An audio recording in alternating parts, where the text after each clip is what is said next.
Hello everyone, today we visited a new craft brewery. This brewery has just started production. The brewery's total planned capacity is 50 million liters. The first phase of construction has an annual production capacity of 20 million liters. Follow our perspective. Let's take a look at this brewery, its overall planning and design.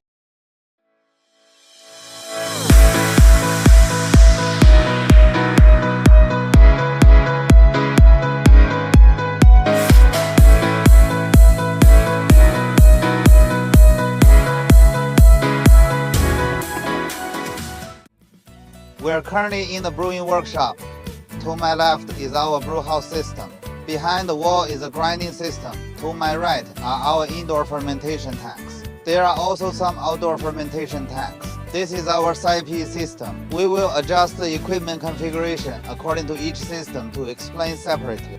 First, we're in the grinding workshop. The equipment we see here is wet grinding. There are two wet grinding systems in total. One is for barley wet grinding. The other is for adjuncts wet grinding. The brewery uses broken rice and glutinous rice as adjuncts. What we can see now is the entire crushing area has a relatively high ceiling because it requires some two-stage lifting.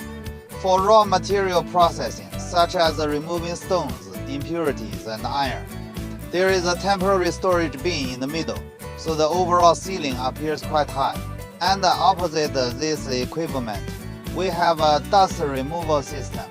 Next, we see the control interface for the crushing system, like the malt control interface. What we see is independent. There is a rice system control interface. Its entire process is automated. SIP automation is also possible. Finally, we come to the feeding device area. On the left are the barley and rice feeding devices. On the right are the dust removal systems. Two separate dust removal systems, one for barley and one for the auxiliary material rice. This is the configuration of the entire crushing workshop. Stay tuned for our next exciting installment.